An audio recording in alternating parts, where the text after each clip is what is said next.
जैसे आपको फ्रस्ट्रम का फ़ॉर्मूला याद है? वॉल्यूम का, फ्रस्ट्रम का? कोन के फ्रस्ट फ्रस्ट्रम का यस वॉल्यूम सर, का यस फ़ॉर्मूला सर। क्या होता है? वॉल्यूम का 1/3 pi, then in bracket R square, there was 2 radius. देखो गलत हो जाओगे तो कोई दिक्कत नहीं नहीं है। सर। इट्स फाइन अब आप सेलेक्ट हो चुके हो।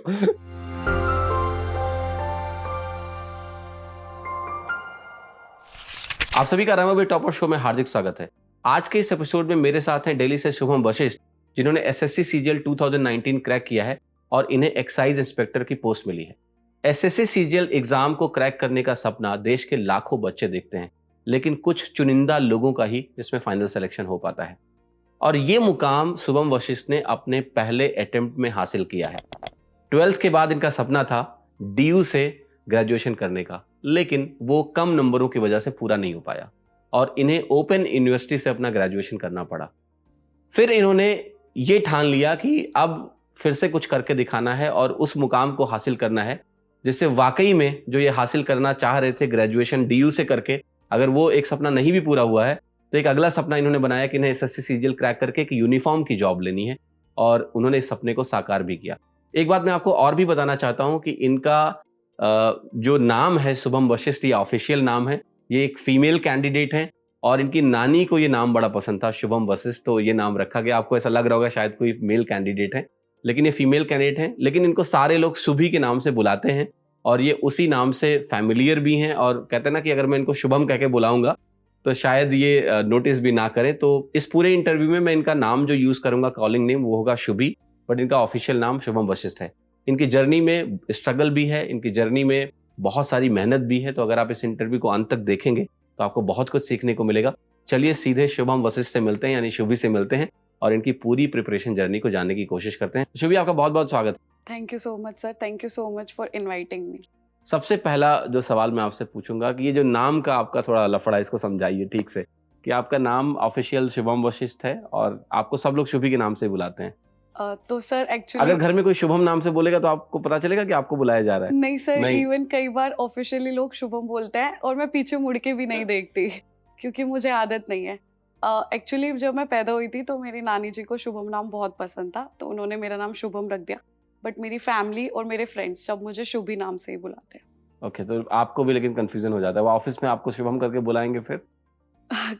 सर तब की तब देखेंगे। उनको बता देना आप कि मेरे को ओके शुभी कह के ही बुलाइए। सर, इतने में अपना नाम चेंज करा लूंगी। ऑफिशियली? Yes okay okay. तो इसका प्रोसेस थोड़ा लंबा होता है, लेकिन शायद नेम चेंज प्रोसेस, या सर। हो जाता है आसानी से? Yes sir, but I have to change this because बहुत सारी डिफिकल्टीज आती हैं लाइफ में नाम की वजह से, हम्म, तो मुझे नाम चेंज कराना ही पड़ेगा। मैं शुभी करा लूंगी। Okay okay. तो शुभी, पहला मेरा सवाल ये है कि रिजल्ट आने के पहले एक आइडिया हो जाता है कि मेरा सिलेक्शन हो जाएगा, बट ये होता है कि थोड़े बहुत नंबर इधर उधर होने से ना जो यस पोस्ट आपको चाहिए वो नहीं मिल पाती है। मेरा पहला सवाल आपसे ये है कि आप की ड्रीम पोस्ट क्या थी और क्या ऑर्डर आपने फिल किया था, जो डीवी के टाइम पे भरते हैं ना हम लोग, कि क्या मिलेगा, कौन सी पोस्ट यस। आपको चाहिए, तो उसमें ऑर्डर आपका क्या था? टॉप 5 चॉइसेस क्या थी आपकी? तो सर ड्रीम पोस्ट मेरी स्टार्टिंग से ही एक्साइज इंस्पेक्टर थी, बिकॉज मैं यूनिफॉर्म जॉब्स की तरफ काफ़ी अट्रैक्टेड रही हूँ और एसएससी सीजीएल के थ्रू एक्साइज इंस्पेक्टर की पोस्ट में यूनिफॉर्म है, इस वजह से मुझे यही पोस्ट चाहिए थी। ऑर्डर में मैंने स्टार्टिंग में एएसओ, एमईए और सीएसएस भरा था, but then I fill excise inspector. Third choice आपकी? Yes sir. ओके। आपके रैंक क्या है फाइनल, और जो आपके मार्क्स हैं टीयर 1, टीयर 2, टीयर 3 और टोटल, वो एक बार बता दीजिए। सर रैंक मेरी 1745 है, ऑल इंडिया रैंक। टीयर 1 में I got 178 point something marks. Tier 2 में मैथ्स में I got 219 point something and in English I got 176। ये नॉर्मलाइज स्कोर है? Yes sir. ओवरऑल कितना बना आपका स्कोर? Overall my score was 649। 649, और यस आपको एक्साइज इंस्पेक्टर मिला। Yes sir. कितने नंबरों से आप, मतलब अगर पीछे होती तो नहीं मिलता आपको excise? Sir around 4 marks, because 645 something cut off गई थी एक्साइज इंस्पेक्टर की। टीयर 3 में आई गॉट 74 मार्क्स, तो वो मेरे लिए कहीं ना कहीं एक पॉजिटिव फैक्टर बैलेंसिंग रहा आपकी। यस सर, जिस वजह से बैलेंस हो और ये गया। बहुत इंपॉर्टेंट भी है कि एस्पिरेंट्स को हर स्टेज की इंपॉर्टेंस समझनी पड़ेगी, है ना? यस कि सर। टीयर 3 में अगर आपके 4 नंबर कम होते, 70 नंबर भी बहुत अच्छे नंबर होते टीयर 3 यस में, सर, बट आप यस शायद सर। एक्साइज मिस कर जाते हैं ना? यस सर, ड्रीम पोस्ट रह तो जा। हर स्टेज में फाइट मारना ज़रूरी है। तो भी अपना एजुकेशन बैकग्राउंड बताइए, कि आपका एजुकेशन बैकग्राउंड क्या है, आपकी पढ़ाई 5th तक कहाँ हुई, किस मीडियम से हुई, थोड़ा इसके बारे में बताइए। और उसके बाद 8 तक, है ना, स्कूल फिर चेंज होते हैं, 9 10th में कैसे आपने पढ़ा है, यस सर। थोड़ा इसके बारे में बताइए। सर मैं दिल्ली में पूटखुर्द एक गांव है वहाँ पे रहती हूँ, आउटर दिल्ली का ये पार्ट है। मेरी 1st to 5th class Janata model school Putkhurd से ही हुई है, ये इंग्लिश मीडियम स्कूल है। Then 6th to 12th government school Rajkiya Pratibha विकास विद्यालय रोहिणी से मेरी हुई है। उसके बाद ग्रेजुएशन में I studied at Indira Gandhi national open university.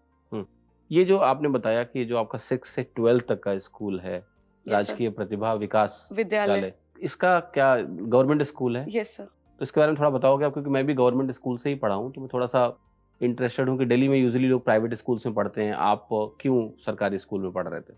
Sir घर में इतनी अच्छी फाइनेंशियल कंडीशन उस टाइम थी नहीं कि मेरे घर वाले बहुत अच्छे प्राइवेट स्कूल में मुझे पढ़ा सके। सर जो प्रतिभा विकास विद्यालय होते हैं उनमें 6th क्लास में एंट्रेंस टेस्ट होता है और मेरिट बेसिस पे बच्चों का सिलेक्शन होता है।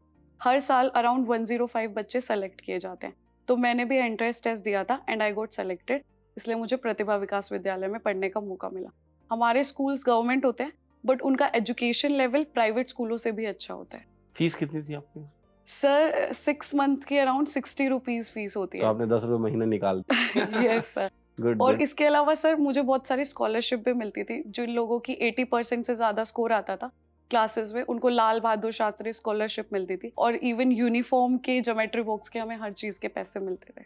सरकारी स्कूल का फायदा यही है ना कि जैसे प्राइवेट स्कूल में बोला था ना कि फालतू में चीजें खरीदने को बोलेंगे कि ये Yes, sir. जूते यहाँ से खरीदो, ये करो, वो करो, यस सर। ये सारी चीजें नहीं होती और सस्ते में पढ़ाई होती, तो जो मिडिल क्लास है, लो मिडिल क्लास है, उनके लिए बहुत ही अफोर्डेबल। मेरी पूरी पढ़ाई सरकारी स्कूलों में हुई है, तो बड़ा इंटरेस्ट रहता है। दिल्ली में अभी सुनने में आ रहा है कि स्कूल्स काफ़ी बेहतर हो गए हैं, यस सर। बट आपके टाइम पर भी ऐसा कुछ अवेलेबल था? ये मैं थोड़ा नया जान पाया हूँ। सर मेरे टाइम पे यही 2 ऑप्शन होते थे, प्रतिभा विकास विद्यालय और नवोदय विद्यालय। नवोदय के बारे में पता है, हम लोग अभी एक एंट्रेंस होके 5th क्लास में यस बच्चे जाते हैं, वहाँ रहते हैं और पढ़ाई करते हैं, ये उसी प्रकार का है, उसी यस टाइप? सर, उसी टाइप का। नवोदय में हॉस्टल होते हैं, हम्म, प्रतिभा विकास विद्यालयों में हॉस्टल नहीं होता। तो अच्छा। मुझे अपने पेरेंट्स के साथ ही रहना था, क्योंकि I was in 6th class, मैं बहुत छोटी थी, तो इस वजह से मैंने प्रतिभा विकास विद्यालय चूज किया। 10th में आपके कितने मार्क्स हैं? Sir I got 10 CGPA। मतलब फुल ये सीजीपीए सिस्टम जब चल रहा था तब की Yes, बात sir. है? मतलब you were among the top most student of the class. Yes sir. Then 12th? Then 12th I got around 85%। Okay, 85%। आपका स्ट्रीम क्या था 12th? Medical with maths. Medical with math. Yes sir. इसके बाद थोड़ा interesting है कि इसके बाद लोग ग्रेजुएशन के लिए या तो इंजीनियरिंग एंट्रेंस का तैयारी करते हैं, इंजीनियरिंग करते हैं, या फिर डीयू वगैरह से कोर्सेज करते हैं, ठीक है? यस आप इग्नू आपने क्यों चूज किया? क्योंकि IGNOU I think open schooling है ना, यस सर। तो डिस्टेंस लर्निंग बोला Yes, जाता है sir, इसको, तो distance. आपने इग्नू क्यों चूज किया? यूजुअली लोग कॉलेज लाइफ में जाके कॉलेज करते हैं, थोड़ा इसके बारे में बताएंगे प्लीज? सर अपनी मर्जी से तो चूज नहीं किया था, मुझे DU में जाना था, केमिस्ट्री ऑनर्स करनी थी, बट उसकी कट ऑफ में क्वालिफाई नहीं कर पाई क्योंकि इतने ज़्यादा मार्क्स नहीं आए। तो उसके बाद मेरे पास फिजिकल साइंस और लाइफ साइंस का एक ऑप्शन था, उनकी कट ऑफ काफ़ी कम जाती है, बट मुझे केमिस्ट्री ऑनर्स ही करनी थी, तो मैंने इसलिए Indira Gandhi national open university को चूज़ कर लिया। मुझे लगा कि मैं इसके साथ साथ कोई और प्रोफेशनल कोर्स या कोई ट्रेनिंग ले सकती हूँ, कुछ और कर सकती हूँ अगर मुझे केमिस्ट्री ऑनर्स नहीं मिल रही है, तो इस वजह से मैंने इग्नू ही सेलेक्ट कर लिया। और एसएससी सीजीएल की तैयारी आपने कब सोचा कि आपको करना है? So sir first year IGNOU में बहुत बुरा रहा, क्योंकि DU में जाना था, एक सपने होते हैं, वो मेरी लाइफ का फर्स्ट फेलियर टाइप था, क्योंकि मैं बहुत स्टूडियस स्टूडेंट थी, तो हर कोई एक्सपेक्ट कर रहा था कि मैं एक बहुत अच्छे कॉलेज से करूँगी, बट मुझे इंदिरा गांधी नेशनल यूनिवर्सिटी मिली। तो फर्स्ट ईयर तो ऐसे ही चला गया। सेकेंड ईयर में मेरे कज़न है रजत वशिष्ठ, उन्होंने मुझे SSC के बारे में बताया। ऑल्दो मैं UPSC के बारे में भी सोच रही थी, क्योंकि मुझे IPS जो जॉब है वो बहुत ज़्यादा अट्रैक्टिव लगती है, उसमें यूनिफॉर्म है और मैं यूनिफॉर्म वाली जॉब भी प्रेफर करती हूँ। बट CGL में भी एक्साइज इंस्पेक्टर जो पोस्ट होती है उसमें यूनिफॉर्म होती है, और वो पोस्ट मुझे काफ़ी अट्रैक्टिव लगी। मैं super active kind of person हूँ, तो मुझे लगता था कि मेरी पर्सनैलिटी के अकॉर्डिंग एक्साइज इंस्पेक्टर मेरे लिए बेस्ट रहेगी। तो फिर आपने मन बनाया कि एसएससी की तैयारी करी? Yes sir. कब आपने तैयारी शुरू करी? सर सेकेंड ईयर में ग्रेजुएशन में मैंने कोचिंग ली थी मुखर्जी नगर से, उसके बाद मैंने थर्ड ईयर में सेल्फ स्टडी की और मैंने सिलेबस कंप्लीट कर लिया था अपनी ग्रेजुएशन पूरे होने तक एक बार। कोचिंग के साथ? Yes sir. आपका सब्जेक्ट पूरा हो गया था? Yes. प्री मेंस दोनों कंप्लीट या कि केवल प्रीलिम्स? सर सिर्फ प्रीलिम्स का मैंने Okay. किया था। प्रीलिम्स की तैयारी आपकी हो गई। तो एसएससी सीजीएल की आपने तैयारी कब शुरू करी और क्या मोड था तैयारी का? आपने कोई कोचिंग ली या फिर आपने सेल्फ स्टडी करी? इसके बारे में थोड़ा बताइए। सर मैंने कोचिंग सेकेंड ईयर में ली थी मुखर्जी नगर से मैथ्स की। इंग्लिश की कोचिंग मैंने नहीं ली। उसके बाद सर थर्ड ईयर मैंने सेल्फ स्टडी में निकाल दिया। मेंस की कोचिंग मैंने सेल्फ स्टडी से की है और प्रीलिम्स की मैंने कोचिंग ली थी मुखर्जी नगर। ये कौन से पीरियड में आपने कोचिंग करी है? Sir in starting of 2019। कितने महीने तक आपकी कोचिंग चली लगभग? सर लगभग 5 to 6 मंथ्स। 5 से 6 महीने में। जी सर। ओके।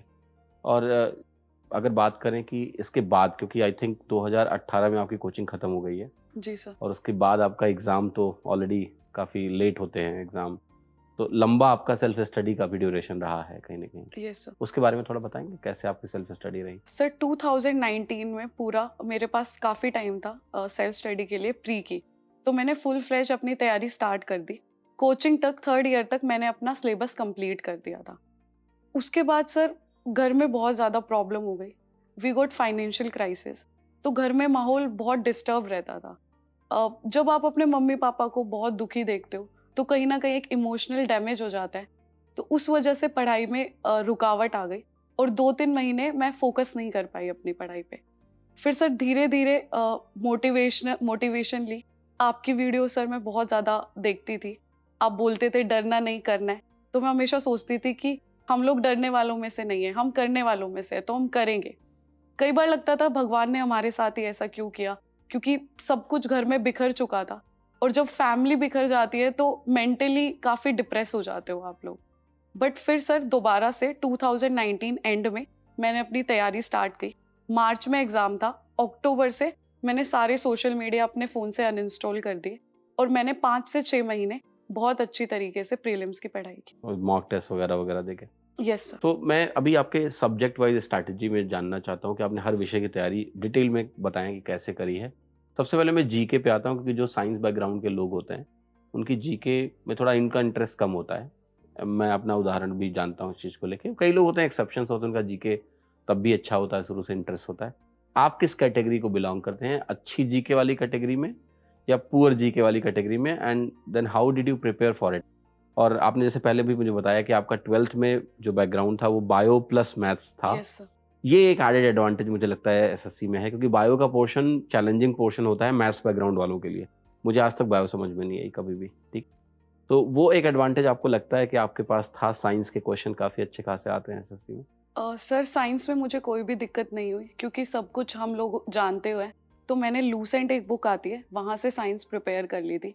बट हिस्ट्री और ज्योग्राफी और पॉलिटी ये मुझे बिल्कुल नहीं आती थी और इनको पढ़ने में इंटरेस्ट भी नहीं होता था। तो मैंने करंट अफेयर पे ज़्यादा फोकस किया, क्योंकि हमारे टाइम पे करंट अफेयर की वेटेज बढ़ गई थी। तो मुझे लगता था कि अगर मैं 5 क्वेश्चंस भी करंट अफेयर के कर लूँ तो 10 मार्क्स वहाँ से गेन हो जाएंगे और एक डिसेंट स्कोर जीके में हो जाएगा। तो उसके लिए मैंने यूट्यूब पे कुछ चैनल्स की वीडियोस देखी करंट अफेयर की और पीडीएफ निकलवाई, जैसे अड्डा 24/7 की पीडीएफ आती है, तो उससे मैंने तैयारी की और मैंने करंट अफेयर पे ज़्यादा फोकस किया। लास्ट 5 to 6 मंथ के मैंने करंट अफेयर बहुत अच्छे से किए थे। Okay, current affair. और ये जो पोर्शन था हिस्ट्री जियोग्राफी जो आप बोल रहे हो, उसको तैयार किया आपने कि नहीं किया? सर ज्योग्राफी तो मैंने बिल्कुल स्किप कर दी थी, क्योंकि बिल्कुल पढ़ी ही नहीं जाती थी मुझसे। बट हिस्ट्री और पॉलिटी मैंने केडी कैंपस के नोट्स लिए थे, उनसे मैंने थोड़ा बेसिक देख लिया था, बट उनसे कोई क्वेश्चन नहीं आया। जीके प्री में कितने मार्क्स आए आपके? सर अराउंड 14 मार्क्स थे आई थिंक। केवल 14? Yes sir. तो आपको मतलब रिवार्ड भी मिला कि नंबर नहीं आया? सर जीके में मेरे मार्क्स बिल्कुल नहीं आए और मुझे इस बात का कोई दुख भी नहीं है, क्योंकि मेरा ज़्यादा फोकस मैथ्स, इंग्लिश और रीजनिंग पर था। मुझे लगा मैं वहाँ पे थोड़ा ज़्यादा स्कोर कर लूँगी तो जीके कंपेंसेट हो जाएगा, और वो कहीं ना कहीं हो भी गया। मतलब आप खुश हैं अपनी स्ट्रैटेजी से कि हाँ ठीक है, नहीं पढ़ा तो नहीं पढ़ा, हाँ। I scored well in other subjects? Yes sir. ठीक है। क्योंकि बाकी फिर आपके मैथ्स, इंग्लिश, रीजनिंग में काफ़ी अच्छे मार्क्स रहे होंगे मेरे ख्याल से। कितने कितने मार्क्स आपके थे सेक्शनल, याद है आपको अभी? सर इतना अभी याद नहीं है, बट मैथ्स और रीजनिंग में 40+ मार्क्स थे दोनों में? Yes sir. ठीक है। अब मैं आता हूँ अगले सब्जेक्ट की स्ट्रैटेजी पे, वो है रीजनिंग। Yes sir. रीजनिंग का सेक्शन 50 मार्क्स का प्री में आता है। इसकी तैयारी में आपने क्या यूज़ किया रिसोर्सेज को, कैसे इसकी तैयारी करी? सर मैं मैथ्स बैकग्राउंड से हूँ, तो कहीं ना कहीं रीजनिंग में इतनी प्रॉब्लम नहीं होती है, बट फिर भी मैंने स्क्वायर, क्यूब्स सबसे पहले तो इनको अच्छे से याद किया और मैं मॉक टेस्ट पे ज़्यादा फोकस करती थी रीजनिंग के लिए। मुझे लगता है कोई भी नॉर्मल स्टूडेंट 40+ स्कोर कर सकता है अगर उसकी रीजनिंग नॉर्मल हो, बट कुछ ऐसे रीजनिंग के टॉपिक्स होते हैं जिनको आपको अलग से पढ़ना पड़ता है। तो उनके लिए सर मैंने यूट्यूब वीडियोज से देख लिया। जैसे एक कॉन्सेप्ट होता है कि काउंटिंग करनी होती है नंबर ऑफ ट्रायंगल्स की। ऐसे कुछ टॉपिक्स होते हैं जो आपको यूट्यूब से मैंने पढ़ लिए थे, उनसे मेरी रीजनिंग हो गई थी। मैंने कोई अलग से बुक यूज नहीं की थी रीजनिंग के लिए। कोई स्पेशल किताब? No sir. राइट। तीसरा सब्जेक्ट जो आपका है मैथ्स और इंग्लिश, ठीक है, ये दोनों काफ़ी इंपॉर्टेंट सब्जेक्ट्स हैं क्योंकि प्रीलिम्स में है, मेंस में है, Yes. और अगर आप इंग्लिश मीडियम में डिस्क्रिप्टिव लिख रहे हैं तो वहाँ भी इसका इंग्लिश का रोल है। तो पहले मैं बात करूँगा आपसे इंग्लिश की, कि इंग्लिश की तैयारी में आपने कैसे पहले कोर्स को ख़त्म किया एंड देन कैसे आपने आगे की तैयारी करी इसके लिए, इंग्लिश के लिए? सर इंग्लिश के लिए मैंने कोई कोचिंग नहीं ली, और एक बुक आती है नीतू सिंह मैम की, प्लिंटू पैरामाउंट, वहां से तो मैंने जो आपने पहले बताया कि आपने कोचिंग ली थी वो केवल मैथ्स की मैथ्स ली की थी। थी? अच्छा, Yes, मतलब बाकी किसी सब्जेक्ट की आपने कोचिंग नहीं करी? No sir. ओके। इंग्लिश में सर मैंने सबसे पहले नीतू सिंह मैम की एक बुक आती है प्लिंटू पैरामाउंट, वो की थी ग्रामर के लिए। इसके अलावा AK सिंह सर की एक बुक आती है और SP बख्शी, ये 2 बुक मैंने वोकैबुलरी के लिए फॉलो की थी। SP बख्शी से मैंने सारी वोकैबुलरी नहीं की थी, उसमें पोर्शन होता है सिनोनियम और एंटोनियम्स, वो काफ़ी इंटरेस्टिंग लगा था मुझे और वो की थी। इसके अलावा मैंने क्यू मैथ्स एक साइट है, वहाँ से PDF निकलवाई थी प्रीवियस ईयर वोकैबुलरी की, और वो मैंने बहुत अच्छे से की थी। आई थिंक SSC में कहीं ना कहीं प्रीवियस ईयर का आजकल बहुत ज़्यादा रोल है। 70 to 80% चीज़ें, इवन ग्रामर के रूल्स भी रिपीट हो जाते हैं, तो मैंने प्रीवियस ईयर बहुत अच्छे से किए थे। इंग्लिश के यस सर। सारे क्वेश्चंस लगाए थे प्रीवियस ईयर? सर जब से TCS ने एग्जाम्स लेने स्टार्ट किए 2018 के, CGL, CHSL, CPU, ये सारे मैंने बहुत अच्छे से किए थे। ओके। एक सवाल मेरा और है कि इंग्लिश में बहुत सारे एरियाज हैं, जैसे आपने बोला कि ग्रामर के लिए प्रीवियस ईयर क्वेश्चन से आपके रूल्स रिपीट हो रहे हैं बार बार।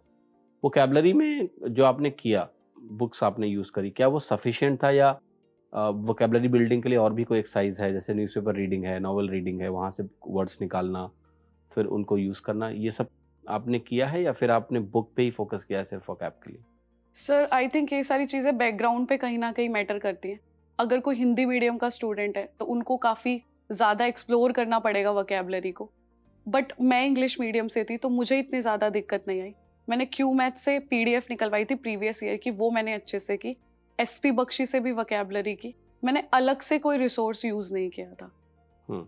और ग्रामर के लिए आपकी मेजर जो सोर्सेज थे वो आपने 2 बुक्स बताई, एक नीतू सिंह मैम की बुक और एक AK सिंह।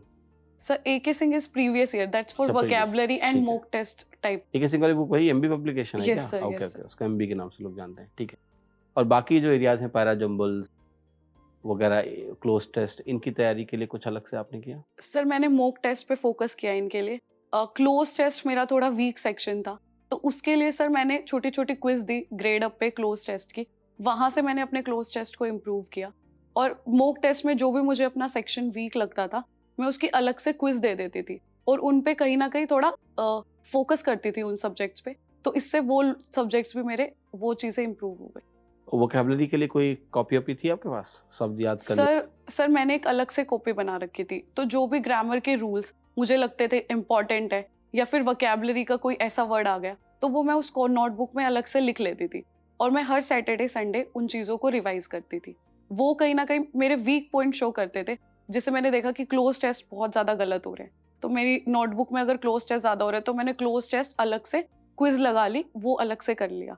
वोकैबुलरी के कुछ वर्ड्स होते हैं जो बार बार मैं याद करती थी बट फिर भी याद नहीं होते थे, वो मैं अलग से नोटबुक में लिख लेती थी। एक तरह से मॉक टेस्ट एनालिसिस बुक हो गई थी वो, और उसको मैं हर सैटरडे संडे रिवाइज करती थी। धीरे धीरे ऐसे करके मेरे वीक एरियाज भी स्ट्रॉन्ग एरियाज में कन्वर्ट हो गए। अब मैं आता हूँ मैथ्स पे, राइट। मैथ्स की आपने कोचिंग भी ली, तो आपने जहाँ से भी कोचिंग ली है उसके बारे में भी आप बता सकते हैं। और उसके बाद जैसे होता नहीं कि आपका एक फेज है कि बेसिक खत्म हो गया कोचिंग से, फिर आपको अपनी तैयारी को एक नेक्स्ट लेवल तक लेके जाना है, आपके मार्क्स भी बहुत अच्छे आए हैं, तो मैथ्स में आपने क्या क्या किया है सब कुछ विस्तार से बता सकते हैं आप? सर मैथ्स की कोचिंग मैंने मुखर्जी नगर में राकेश यादव सर से ली थी। सर मैथ्स के बारे में मेरी अर्थमेटिक मैथ्स बहुत अच्छी थी, बट एडवांस मेरी 0 थी। मुझे कुछ लिटरली कुछ भी नहीं पता था एडवांस मैथ्स के बारे में। स्टार्टिंग में मैं मॉक टेस्ट देती थी तो एडवांस मैथ्स के क्वेश्चन देखते ही स्किप कर देती थी, मैं इवन उन क्वेश्चंस को पढ़ती भी नहीं थी।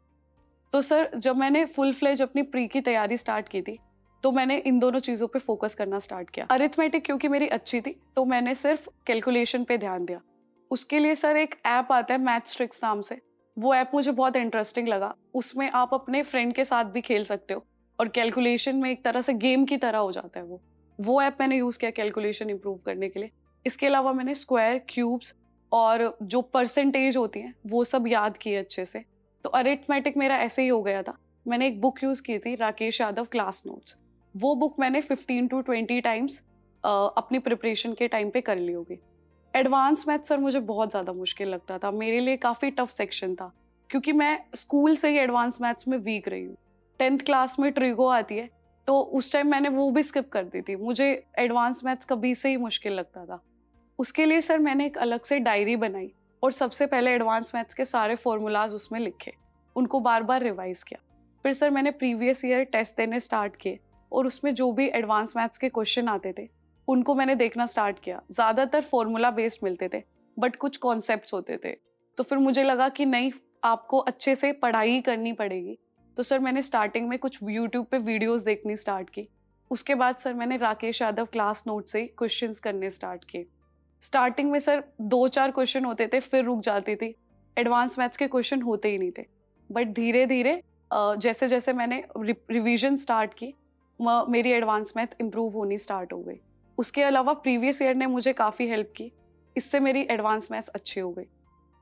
जो आपने ऑनलाइन रिसोर्सेज को यूज़ किया यूट्यूब में, क्योंकि एक है कि हर बच्चा अब आजकल यूट्यूब पे भी थोड़ा बहुत तैयारी करता है। Yes sir. किस तरह से आपका अप्रोच था यूट्यूब का? किसी टीचर को आप फॉलो कर रहे थे या फिर आप टॉपिक वाइज चीज़ें खोज के पढ़ रहे थे? सर मैथ्स के लिए मैं आपकी वीडियोस देखती थी। इसके अलावा जीके के लिए वाईफाई स्टडी से मैंने काफ़ी हेल्प ली है। और इंग्लिश के लिए मैं रेंडमली वीडियोस देख लेती थी जो टॉपिक मेरा वीक होता था। यूट्यूब से मैंने ज़्यादातर पढ़ाई जीके के लिए की है, जो कि मैंने करंट अफेयर के लिए ली थी।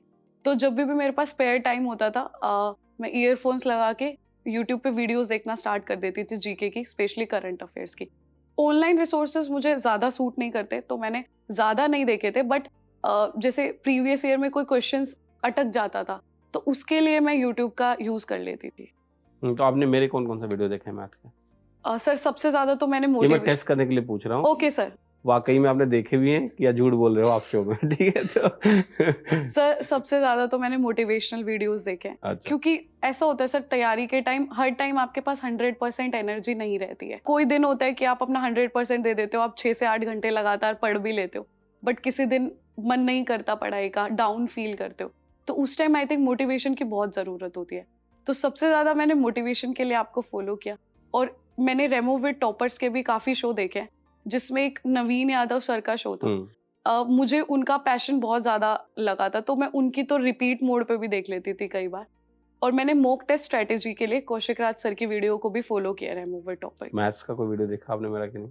सर कुछ देखे थे प्रीवियस ईयर बस। अच्छा, प्रीवियस, ठीक Yes, है। It's very important to be honest on this. I am honest sir. ठीक है, तो देखो इन्होंने ज़्यादा मैथ्स के वीडियोस नहीं देखे हैं। इन्होंने पहले ये बोला ना कि हमने आपके वीडियो देखे हैं, इसलिए मैंने डिटेल में इसके गया, so that we actually know what kind of videos she has seen। तो इन्होंने ज़्यादा मैथ्स के वीडियोस नहीं देखे हैं, तो इनकी मैथ्स का जो क्रेडिट है वो मेरा नहीं है ज़्यादा, इनकी मेहनत है और बाकी जो इनके पहले के टीचर्स रहे हैं उनका ज़रूर है।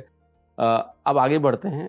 जो आज का बच्चा है जो मैथ्स की तैयारी करना चाहता है, लेट्स से, उसमें बहुत सारा कन्फ्यूज़न है कि मैथ्स की कौन सी बुक यूज़ करनी चाहिए, प्रीवियस ईयर करना चाहिए नहीं करना चाहिए, बड़ा कन्फ्यूज़न बच्चों के बीच में रहता है। आपका क्या मानना है कि प्रीवियस ईयर मैथ्स में अब भी रेलेवेंट है, और है तो किस पीरियड का रेलेवेंट है? क्या शुरू से 2010 से मैथ्स के प्रीवियस ईयर करने चाहिए? सर आई थिंक सबसे पहले तो अपना एक बार सिलेबस कंप्लीट कर लेना चाहिए। उसके लिए आप कोई भी बुक यूज़ कर सकते हो।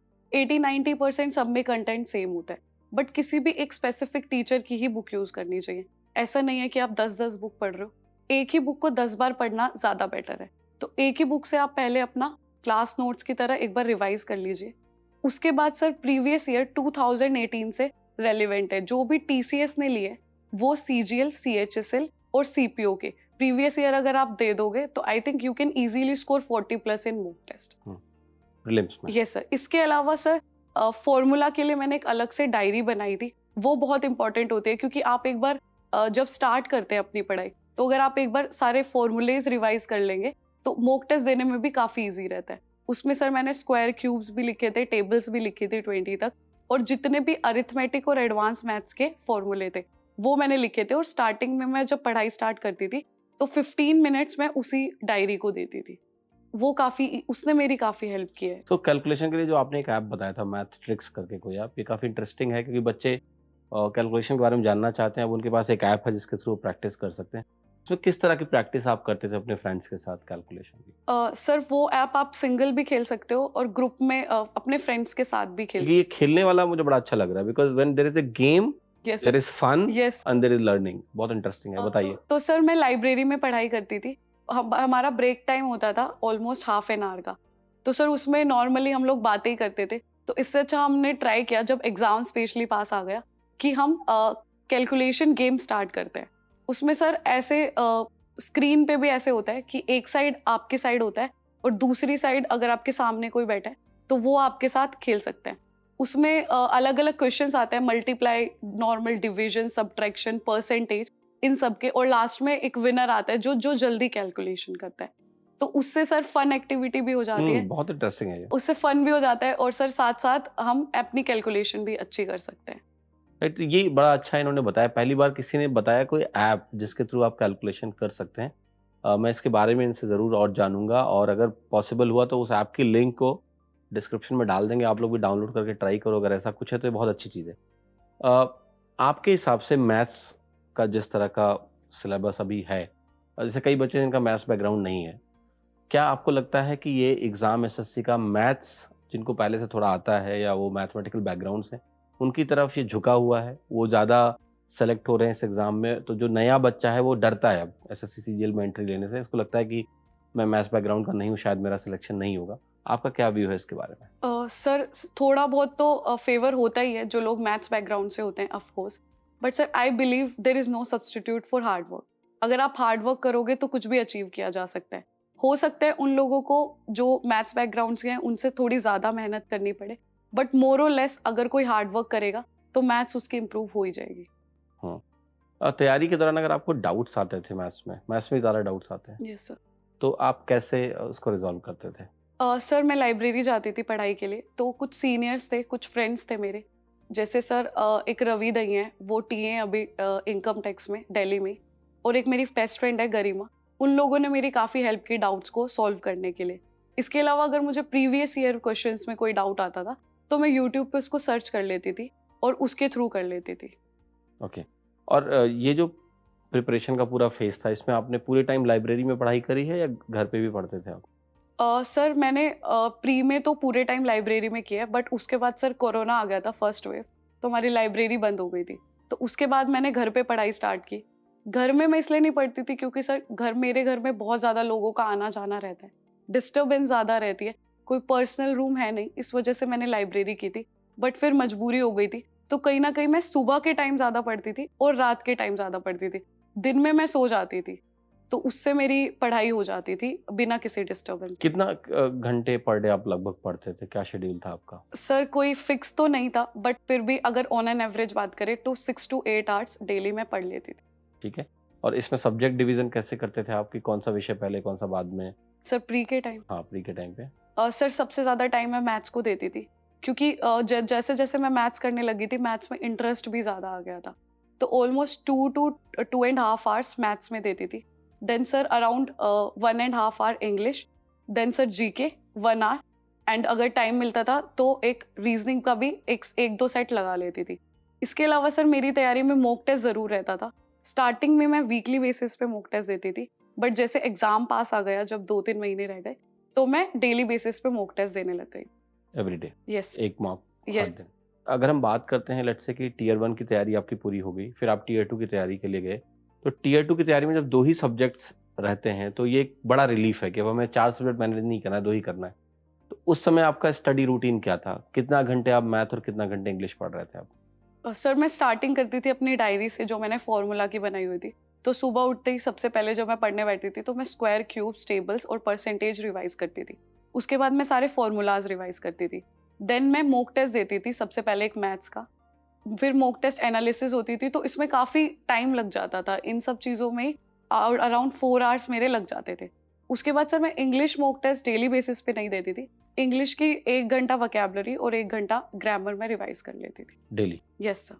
अच्छा, कितना, बस मैं इंटरेस्टिंगली एक सवाल पूछना चाह रहा था कि जो फॉर्मूले आपने मैथ्स के रटे वटे, कुछ याद रह गए आप सब बोल के? सर कुछ तो याद होंगे ही थोड़े। जैसे जैसे आपको फ्रस्ट्रम का फॉर्मूला याद है, वॉल्यूम का, फ्रस्ट्रम का, कोन पे फ्रस्ट्रम का यस वॉल्यूम सर, का यस फॉर्मूला सर। क्या होता है? वॉल्यूम का 1/3 pi, then in bracket R square, there was 2 radius. देखो गलत हो जाओगे तो कोई दिक्कत नहीं। नहीं सर। इट्स फाइन, अब आप सेलेक्ट हो चुके हो। R square plus R R. ठीक है, तो बच्चों ये आपका काम है ये बताना कमेंट में कि इन्होंने जो फॉर्मूला बताया है वो सही है या गलत है। ठीक है, और वोकैबुलरी याद है सारी या सब भूल गई? सर काफी भूल गया होगा। काफी भूल गई हूँ बट कुछ याद है। उसमें एक फ्लो रहता है, एक ना कांस्टेंट, आपका रिवीजन भी चल रहा होता है। ठीक है, यस सर। अभी हम टीयर 3 की तैयारी पे मूव करेंगे, और क्योंकि आपके मार्क्स 74 आए हैं और काफ़ी इंटरेस्टिंग है, उसके बारे में जानना चाहूँगा। मॉक टेस्ट पे वापस आएंगे, एक अलग से पूरा सवाल पूछूंगा मॉक टेस्ट का, तब मैं मॉक के बारे में और जानना चाहूँगा आपसे। मैथ्स का एक सवाल रह गया है कि जो आपने स्क्वायर्स की बात करी, स्क्वायर्स कितने तक आपने याद किया? सर 40। 40 तक स्क्वायर्स आपको याद है? Yes sir. Very good. Cube? Cube sir कोशिश की थी सर बट 20 तक ही याद हो पाए थे। है। इवन 17-18 में मैं बहुत कंफ्यूज हो जाती थी, तो मेन 15 तक मुझे याद। टेबल्स? टेबल सर मैंने लिखी तो 20 तक थी। मुझे स्कूल टाइम से 12 तक टेबल याद है, तो मैंने 20 तक करने की कोशिश की, उस टाइम पे हो गई थी बट अब मैं फिर से भूल चुकी हूँ। 13 तक मुझे याद कई है। टॉपर्स ने 30 तक टेबल याद कर लेते, मैं 20 तक ही मुझे भी याद है, यस सर। उसके बियॉन्ड कभी कोशिश मैंने करी नहीं है। ठीक है, बाकी मल्टीप्लिकेशन वगैरह फास्ट हो गया था आपका? बिल्कुल। ये सब मैथ्स ट्रिक्स जो मैंने ऐप यूज किया उससे मेरी मल्टीप्लिकेशन काफी, उसमें सर ट्रिक्स भी आती है। फॉर एग्जाम्पल 32 इंटू 37 करना है तो 3 सेम, तो उसमें वो ट्रिक्स भी बताते हैं साथ साथ, स्पेशली 100 के आसपास जो स्क्वायर्स होते हैं, 50 के आसपास होते हैं, तो उनसे मेरी काफी अच्छी अच्छा, कैलकुलेशन ठीक है। और ये जो जैसे मैथ्स में क्वेश्चन करते समय जैसे 4 ऑप्शंस हैं, अप्रोक्सीमेशन का यूज, ये सब करते थे आप कभी? यस सर, बट सर जब से टीसीएस आया है अप्रोक्सीमेशन इतना नहीं लगता है।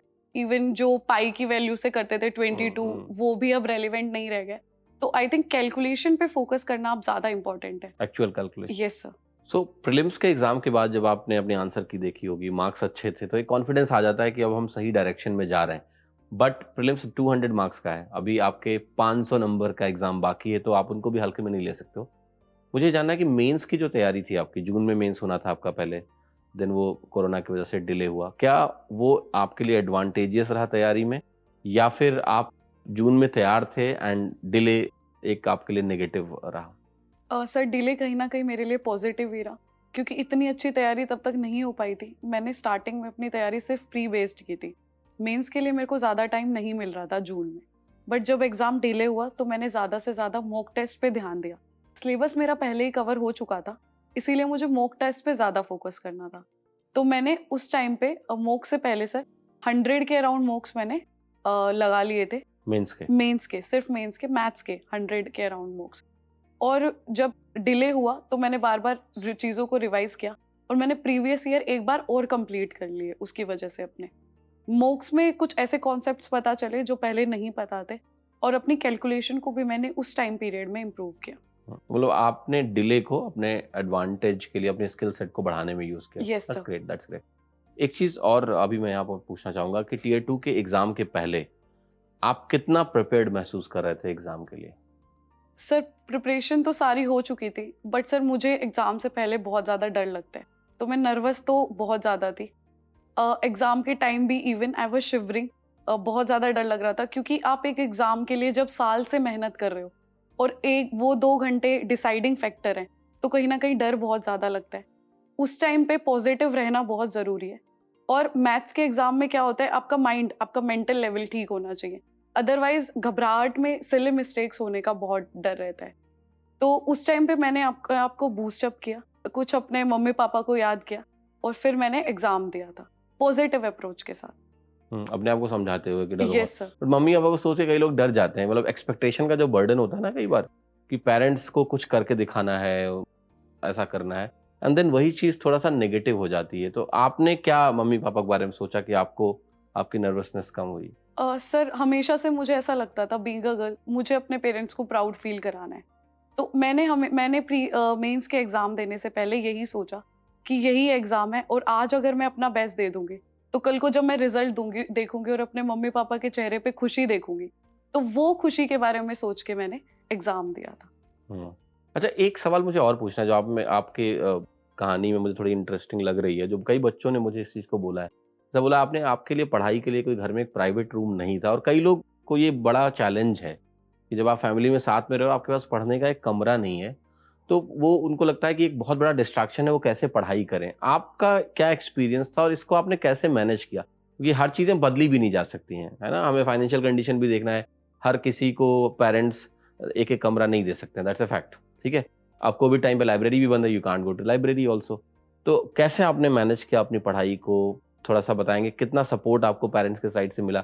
कई बार वो कई लोगों को नहीं मिल पाता है ना, कि वो और उस डिस्टर्बेंस में वो एडजस्ट नहीं कर पाते हैं। तो सर स्टार्टिंग में प्री की तैयारी तो मैंने लाइब्रेरी में ही की थी, क्योंकि मेरे घर में काफ़ी ज़्यादा डिस्टर्बेंस रहती है और कोई अलग से कमरा मेरे लिए नहीं था, तो इसलिए मैं लाइब्रेरी जाती थी। कहीं ना कहीं ट्रैवल की वजह से बहुत टाइम वेस्ट हो जाता था। मेरी लाइब्रेरी मुझे आधा घंटा दूर पड़ती थी, और फिर हम थक भी जाते हैं जब हम ट्रैवल करते हैं, तो उस टाइम पे बहुत नेगेटिविटी भी आती थी। तो उस टाइम पे मैं मम्मी को याद करती थी, क्योंकि मेरी मम्मी मैं सुबह 8 बजे चली जाती थी और मैं रात को 7-8 बजे ही आती थी। तो मम्मी सुबह-सुबह मेरे लिए लंच पैक कर देती थी। उस चीज़ को मैंने पॉजिटिव वे में लिया। जब भी पढ़ने का मन नहीं करता था, तो मैं मम्मी के बारे में सोचती थी कि वो लोग मेरे लिए इतनी मेहनत कर रहे हैं, तो मुझे पढ़ाई करनी चाहिए, अपना 100% देना चाहिए। इसके अलावा मेंस की तैयारी में सर कोरोना की वजह से लाइब्रेरी बंद हो गई थी। उस टाइम पे मैं क्या करती थी कि मैं सुबह-सुबह सर पढ़ाई करती थी। मैं सुबह जल्दी उठ जाती थी 6 बजे के अराउंड, और 6 से 10 एक टाइम स्लॉट हो जाता था जिसमें कम डिस्टर्बेंस होती थी। तो उस टाइम मैं अपनी मेंस की पढ़ाई करती थी, स्पेशली मैथ्स की। सुबह-सुबह माइंड भी फ्रेश रहता है और डिस्टर्बेंस भी कम होती है। फिर मैं दिन में रेस्ट करती थी और रात को फिर दोबारा से इंग्लिश की पढ़ाई करती थी।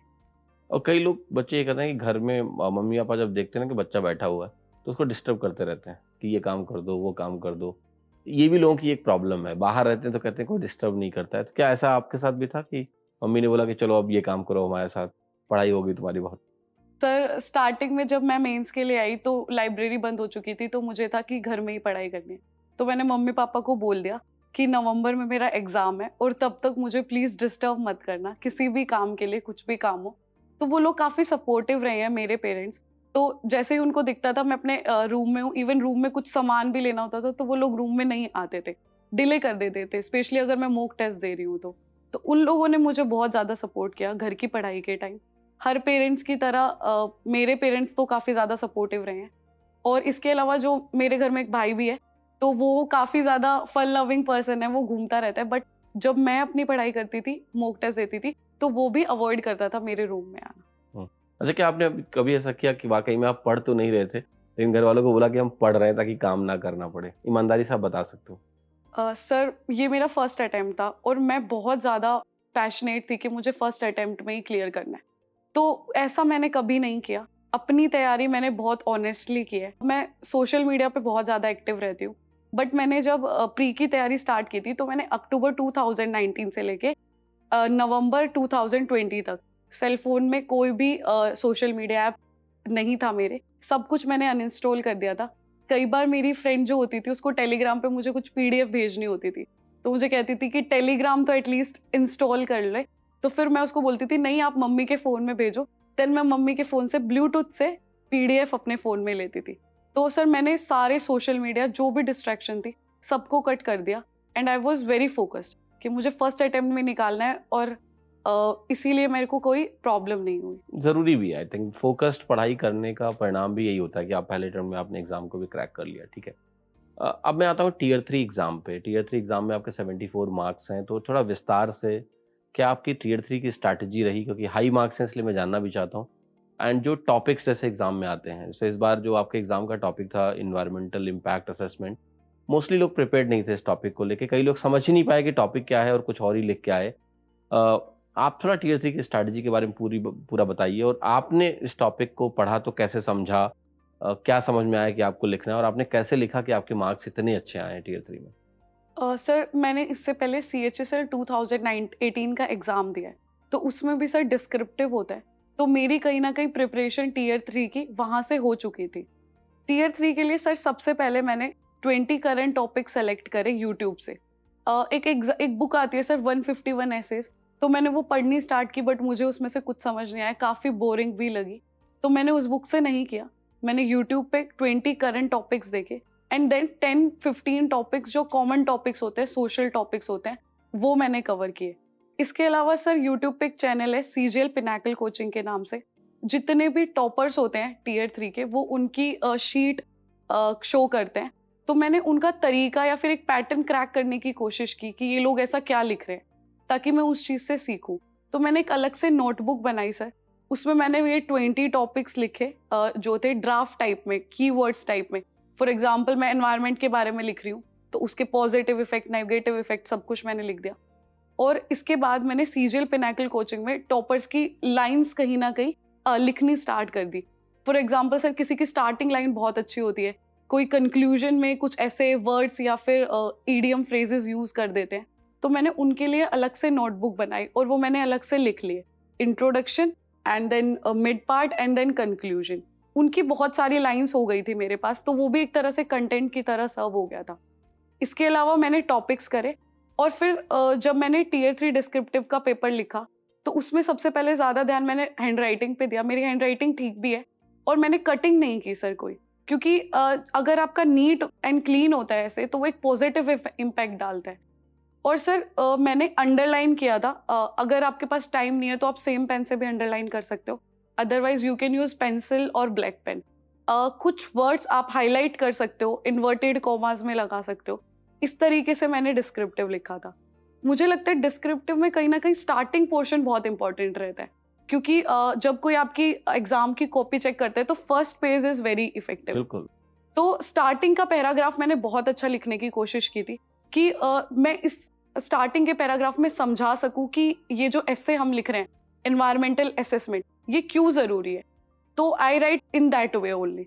इसके अलावा सर मैंने रिटर्न में प्रैक्टिस की थी, और मैंने जो एसएससी जैसे एग्ज़ाम लेता है तो वो ब्लॉक्स में लिखवाता है, तो वैसे ही लिखने की कोशिश की थी। फॉर एग्जाम्पल, अगर आप स्टार्टिंग में लिख रहे हो तो आप स्टार्टिंग में ही लिखो। ऐसे नहीं होना चाहिए कि आप कहीं स्टार्ट में लिख रहे हो, कहीं मिडिल में लिख रहे हो। तो एक फ्लो बनना चाहिए। उसके लिए मैंने प्रैक्टिस की थी और अपनी फ्रेंड से चेक भी करवाए थे ऐसे, और हम एक दूसरे को मार्क्स भी देते थे, जिससे हमें पता चलता था कि आप किसी टॉपिक में क्या चीज़ें ऐड कर सकते हो या क्या एक्स्ट्रा आपने लिख लिया जो आपको नहीं लिखना चाहिए। उससे मुझे काफ़ी हेल्प मिली। फ्रेंड्स लोग सही से कॉपी चेक करते हैं? वो कई बार होता है गुस्से में ज़्यादा काट लिया नंबर, के अपने से कम रखना है तो खूब काट पीट के ना फर्जी फीडबैक दे दो। सर एक्चुअली हम ऐसी फ्रेंड से चेक करवाते थे जो एसएससी की प्रिपरेशन नहीं कर रही है, वो जुडिशरी की प्रिपरेशन कर रही थी, तो वो एक फेयर तरीके से हमें मार्क्स दे देती थी। चलो ये सही है, क्योंकि मुझे लगता है ऐसा कि अगर एक ही एग्जाम की तैयारी करने वाले फ्रेंड्स हैं ना, तो वहाँ तो वो कुछ भी कर सकते हैं आपके साथ। थोड़ा फीडबैक भी सही होना बहुत ज़रूरी है। Right right. ये टीयर 3 का आपका तैयारी होगा। वापस मैं अब आता हूँ, क्योंकि मुझे थोड़ा सा अब लगता है एग्ज़ाम में सबसे ज़रूरी है एग्जीक्यूशन। तैयारी अपनी जगह है, बहुत सारे लोग बहुत अच्छी तैयारी के बावजूद भी एग्जीक्यूट नहीं कर पाते हैं। मॉक प्रॉपरली नहीं दिया या कम मार्क्स दिए, देन मार्क्स दिए भी हैं तो एक्चुअल एग्ज़ाम में प्रेशर की वजह से नहीं कर पाए। थोड़ा एग्जीक्यूशन पार्ट में जानना चाहता हूँ कि प्रीलिम्स के एग्ज़ाम के पहले आपने कितने मॉक टेस्ट प्री के दे रखे थे, और किस तरह से प्रीलिम्स के मॉक की एनालिसिस करी थी, and what was your strategy कि कौन सा सेक्शन पहले कौन सा बाद में, क्या टाइम ड्यूरेशन आपको देना है हर सेक्शन को, उसके बारे में थोड़ा बताइए। सर मैंने प्री से पहले अराउंड 50 मॉक टेस्ट दिए होंगे सिर्फ प्री के। सर जब मैं स्टार्ट करती थी तो मैं सबसे पहले जीके पोर्शन करती थी, क्योंकि वो सबसे ज़्यादा छोटा होता है, और अगर जीके में आपको कोई क्वेश्चन आता है तो आता है, नहीं तो नहीं आता। मैथ्स की तरह नहीं होता कि बाद में क्लिक कर जाएं चीज़ें। तो मैं सबसे पहले जीके करती थी। उसके बाद सर मैं इंग्लिश करती थी। कितना टाइम जीके में आप देते थे? Sir around 5 minute. ठीक है, 5 मिनट जीके। Yes sir. उसके बाद सर मैं इंग्लिश करती थी अटेम्प्ट, क्योंकि इंग्लिश भी काफ़ी छोटा पार्ट ही रहता है। देन सर एक वो फ्लो बन जाता है मैथ्स और रीजनिंग का, देन मैं मैथ्स और रीजनिंग अटेम्प्ट करती थी। कितना कितना टाइम आप देते थे? सर इंग्लिश में अराउंड 10 मिनट्स, देन रीजनिंग में 15 मिनट, देन मैथ्स में 20 मिनट्स। देन सर जो टाइम मिल जाता था तो जो चीज़ें फर्स्ट अटेम्प्ट में क्लिक नहीं होती थी वो मैं दोबारा करती थी। अच्छा, अब एक क्वेश्चन और है, जीएस में क्या होता है कि तुक्के के लगाते थे आप? मतलब कोई सवाल देखा आपने और 4 ऑप्शन है, 2 एलिमिनेट हो रहा है, 1 एलिमिनेट हो रहा है, तुक्के मार दिए? सर मैं तुक्के मारती थी तो मेरे गलत ही हो जाते थे। तो स्टार्टिंग में मैं कुछ तुक्के मारती थी, बट बाद में मैंने छोड़ दिया, क्योंकि इवन मेरे मॉक टेस्ट में नेगेटिव में मार्क्स आ जाते थे कई बार सिर्फ इनकी वजह से। तो इसीलिए बाद में मैंने अपनी एक्यूरेसी पे ज्यादा ध्यान दिया जीएस में। यस, कम से कम अटेम्प्ट करो। Yes sir. इंग्लिश में से कई बार होता है सिनोनिम में कंफ्यूजन हो गया, तो लगाते थे आप तुक्के? आई थिंक सर वो कहीं ना कहीं रिवीजन में कमी होती है, क्योंकि कई बार वर्ड्स हमें क्लिक कर जाते हैं बट हमें कंफ्यूज हो जाते हैं हम उनके मीनिंग्स में। तो जितनी बार आप रिवाइज करोगे वोकैबुलरी, उतनी ज़्यादा आपकी वो चीज़ें बेटर होती जाएंगी। तो इंग्लिश में आप तुक्के नहीं लगाते थे? सर नहीं, बट कई बार सर 2 ऑप्शन में बहुत ज़्यादा कन्फ्यूजन हो जाती थी, तो उसमें मैं कहीं न कहीं चांस ले लेती थी, अदरवाइज़ मैं नहीं करती थी। मैथ और रीजनिंग में तुक्के कोई सवाल ही नहीं है। नहीं सर। आपका मॉक में कितना स्कोर रहता था, परसेंटाइल कितनी रहती थी मॉक्स में? सर स्टार्टिंग में तो स्कोर बहुत कम रहता था। जब मैंने अपना फर्स्ट मॉक टेस्ट दिया था, आई स्कोर्ड 83-84 मार्क्स, तो बहुत डीमोटिवेटिंग भी था। और उसके बाद धीरे-धीरे सर स्कोर इम्प्रूव होना स्टार्ट हुआ, बट 130 पे आके फिर एक टाइम पे स्कोर रुक गया था। फिर मैं बहुत मेहनत करती थी, फिर भी नहीं बढ़ रहा था स्कोर, तो मैंने वीक पॉइंट पे ज़्यादा फोकस करना स्टार्ट किया। और जीके मेरी कहीं न कहीं थोड़ी वीक थी, तो मैंने जीके पे भी करंट अफेयर्स और साइंस अपनी अच्छी की, तो उससे मैं 130 टू 150 देन स्कोर करने लग गई। मॉक्स से आपने नोट्स वोट्स बनाए या कैसे एनालिसिस करते थे मॉक्स की? सर मेरी अलग-अलग कॉपी थी, जैसे कि मैथ्स के लिए मैंने अलग नोटबुक बनाई थी, इंग्लिश के लिए भी अलग नोटबुक थी, रीजनिंग के लिए मैंने एक छोटी-सी कॉपी बनाई थी, जिसमें अगर मेरे को कोई पैटर्न बार-बार रिपीट हो रहा है तो मैं उसको लिख लेती थी, स्पेशली प्रीवियस ईयर। क्योंकि जैसे रीजनिंग के कुछ ऐसे क्वेश्चंस होते हैं कि वो रिपीट ही होते रहते हैं पैटर्न प्रीवियस ईयर से, तो अगर आप उनको क्रैक कर लोगे तो आप रियल एग्जाम में भी वो चीज़ें कर पाओगे। मैथ्स और इंग्लिश के लिए मेरी अलग से नोटबुक थी, जीके में नहीं लिखती थी, बट मैं ये चीज़ें देख लेती थी कि किस तरीके के क्वेश्चन ज़्यादा आ रहे हैं, स्पेशली प्रीवियस ईयर से, ताकि मैं उन पे ज़्यादा फोकस कर और पाऊँ। ये टाइमिंग जो एक फैक्टर होता है ना एग्जाम में, कि किस क्वेश्चन में आपने कितना टाइम दिया, ये भी आप एनालाइज करते थे? यस सर, मैं ये चीज़ बहुत एनालाइज करती थी, स्पेशली मैथ्स में कुछ क्वेश्चंस में सर 1 मिनट 2 मिनट भी लग जाती थी, तो मैं ये देखती थी कि ये क्वेश्चन मुझे आता नहीं था या फिर मैंने टाइम ही ज़्यादा लिया कैलकुलेशन की वजह से, तो उन चीज़ों के अकॉर्डिंग मैं अपने आप को इम्प्रूव करती थी। तो एक सवाल मैं पूछूंगा अभी आपसे कि अगर मान लिया मैं कहता हूँ कि एक मॉक आपने दिया 1 घंटे का, एनालिसिस में कितना टाइम देते थे आप उस मॉक के? सर मुझे एनालिसिस में काफ़ी टाइम लग कितना? जाता था, सर 1.5 आवर अराउंड मुझे लग ही जाता था ठीक है। एनालिसिस में, बट मैं अच्छे से एनालाइज करती थी। सर जो क्वेश्चन मुझे आते हैं मैं उनको भी एनालाइज करती थी, क्योंकि कई बार क्या होता है कि हमारा गलती से क्वेश्चन ठीक हो जाता है, कई बार सर हम टाइम ज़्यादा ले लेते हैं, तो मैं ठीक क्वेश्चंस को भी एनालाइज करती थी। और जैसे कई बार सर को हमें क्वेश्चंस आते हैं बट सिली मिस्टेक्स हो जाती है। मैथ्स में एक क्वेश्चन होता था जिसमें मिल्क वाटर का क्वेश्चन होता था और लास्ट में वाटर इज टू मिल्क की रेशो पूछ लेते थे, तो ऐसी सिली मिस्टेक्स बहुत होती थी, ये सब मैंने मॉक्स के थ्रू इम्प्रूव किया। सिली मिस्टेक्स मतलब कैलकुलेशन मिस्टेक हो गई, यस सर। कैसे कैसे कम हुई वो कैलकुलेशन मिस्टेक्स आपकी? सर कैलकुलेशन मिस्टेक्स स्टार्टिंग में ज़्यादा होती थी, बट धीरे धीरे मैंने अपनी कैलकुलेशंस पे वर्क किया। जब मैंने स्क्वायर क्यूब्स और टेबल्स की तो कैलकुलेशन जल्दी भी हो जाती थी, तो इस तरीके से और मॉक के थ्रू मैंने कैलकुलेशंस पे हो गया ठीक। एवरेज परसेंटाइल अगर मैं आपसे पूछूं 50 मार्क्स में कितनी रही होंगी आपकी प्रीलिम्स में? सर अराउंड 85 टू 90% है। 85 टू 90%। Yes. एक्यूरेसी परसेंटेज लगभग एवरेज क्या था आपका? सर मेरी स्टार्टिंग में एक्यूरेसी बहुत खराब थी, मेरे 20 क्वेश्चंस भी गलत हो जाते थे, बट देन मैंने जीके में कम अटेम्प्ट करने स्टार्ट किए और इंग्लिश में भी जैसे कुछ ग्रामर के रूल्स होते हैं तो हमें एक इंट्यूशन आती है कि यही हो सकता है, तो वो भी चीज़ें मैंने कम करनी स्टार्ट की। देन बाद में मेरी एक्यूरेसी अराउंड 90% हो गई थी। 90%। और आपकी Yes. परसेंटाइल मॉक में 85 टू 90 रेंज में रहती थी, ठीक है? Yes sir. ये जो प्रीलिम्स के मॉक टेस्ट सीरीज आपने दिए, कहाँ से दिए? सर मैंने 3 यूज़ किए थे app, textbook, then super mocks, then grade up. इन सब से मैंने किया, सबसे ज़्यादा मैंने टेक्स्ट बुक का यूज़ किया।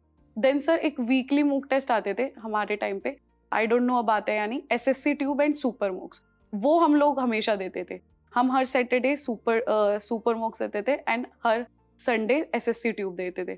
उससे क्या होता है सर, एक आपको आइडिया हो जाता है कि आप कहाँ जा रहे हो, रैंक पता चल जाती है, और सर जब रैंक इंप्रूव होती है तो अच्छा भी लगता है, तो उससे मोटिवेशन भी मिलता है। कई बार मार्क्स कम रह जाते थे तो डिमोटिवेट भी हो जाते थे, तो ऐसा तो नहीं करना चाहिए कभी भी। मार्क्स अच्छे आ गए तो ऐसा हो जाए कि अब तो हो ही जाएगा, पढ़ाई छोड़ दी, और कम आ जाते थे तो डिमोटिवेशन हो जाए, ये सब चीज़ें अवॉइड करनी चाहिए। तो बाद में मैंने इन सब को अवॉइड किया, मैं मार्क्स पे ध्यान नहीं देती थी, मैं ये देखती थी कि जो क्वेश्चन मुझसे नहीं हुए वो क्यों नहीं हुए, तो उन पे मैंने अपने वीक एरियाज पे फोकस किया। प्रीलिम्स का जो एग्ज़ाम होता है, जिस दिन आपका एग्ज़ाम होता है, मैं जानना चाहता हूँ कि 7 दिन पहले किस तरह की फीलिंग होती है? आपका फर्स्ट अटेम्प्ट था, इसलिए मैं Yes, पूछना sir. चाह रहा हूँ। जिनका सेकंड है उनको एक्सपीरियंस है, फर्स्ट अटेम्प्ट है तो आपका कोई एक्सपीरियंस नहीं है। क्या चल रहा था आपके दिमाग में 7 दिन पहले कि क्या होने वाला है? सर बहुत ज़्यादा डर लग रहा था स्टार्टिंग में तो, क्योंकि इतनी मेहनत की थी, और जब आप किसी चीज़ के लिए बहुत मेहनत करते हो तो डर लगना तो ऑब्वियस है। तो उस टाइम पे सर थोड़ा काम रहने के लिए, क्योंकि लास्ट के दिनों में ज़्यादा पढ़ाई भी नहीं हो पाती है, आप सिर्फ रिवाइज कर पाते हो, तो मैंने रिवीजन पे ज़्यादा ध्यान दिया था। जैसे मैथ्स के फॉर्मूलाज ज़्यादा रिवाइज कर लिए, कैलकुलेशन पे ध्यान दे लिया, इंग्लिश में मैंने वोकैबुलरी रिवाइज कर ली, और कहीं ना कहीं मैं अपने फ्रेंड्स के साथ चिल करने की कोशिश करती थी। तो मैं डेली 1 घंटा निकाल लेती थी। जब बहुत ज़्यादा डिप्रेस होती थी तो यूट्यूब पे कुछ मोटिवेटिंग वीडियोस भी देख लेती थी, और फैमिली के साथ टाइम स्पेंड करने से मुझे काफ़ी पॉजिटिव एनर्जी मिली। नर्वसनेस रहती है बट उसको ओवरकम मैंने किया इन्हीं सब चीज़ों के थ्रू। और सेंटर पे जाते हैं तो कई तरह के लोग दिखते हैं ना, कुछ होते हैं जो पढ़ते ही रहते हैं लगातार, आप उनमें से हैं एक लास्ट मोमेंट तक रिवाइज कर रहे हैं मैडम? सर नहीं, मैं उन लोगों में से नहीं हूँ। तो अगर नहीं हो तो फिर बाकी लोगों को देख के और टेंशन होती है कि वो बैठ के रिवाइज कर रहे हैं, ऐसा लग रहा है कि वो सब कुछ फिर से एक बार रिवाइज कर लेंगे, हमारा क्या होगा। तो सेंटर पे जब आप जाते हो तो वो माहौल क्या होता है, क्या फीलिंग्स होती हैं आपके दिमाग में? सर मेरी तो हार्ट बीट्स तेज हो गई थी, बहुत ज़्यादा डर लग रहा था। और सर मेरी जो शिफ्ट थी, it was the toughest shift. मेरी आई थिंक 4th की 2nd शिफ्ट थी, आपने भी एनालिसिस किया था, मैंने देखा था, वो टफेस्ट शिफ्ट थी। तो सर उस टाइम पे कुछ क्वेश्चंस नहीं हो पाए थे, और सर एग्जाम खत्म हो गया था, तो एक एग्जिट बटन होता है, वो प्रेस करना होता है, मैंने वो भी नहीं किया। आई वॉज वेरी सैड, मैं ऐसे करके बैठ गई वहाँ पे। और जो मेरे साइड में लड़कियां थी 2, वो बात कर रही थी, तो वो कह रही थी यार पेपर तो बहुत ज़्यादा आसान था।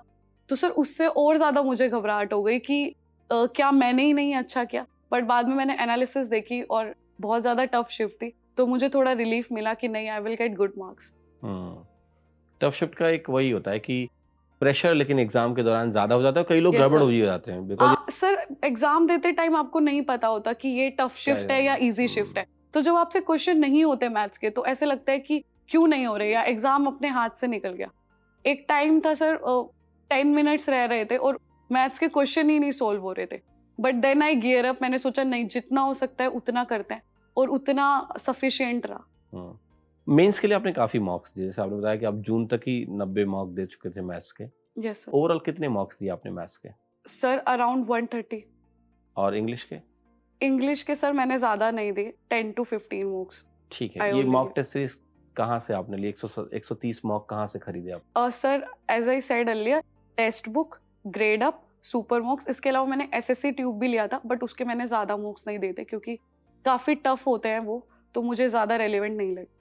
ओके, अगर आप 3 मॉक टेस्ट सीरीज किसी को रेलेवेंट बोलोगे कि ये आप ले सकते हो, खैर समय बदलता है, चीज़ें बदलती हैं, बट फिर भी आपके हिसाब से वो 3 मॉक टेस्ट सीरीज कौन सी होंगी?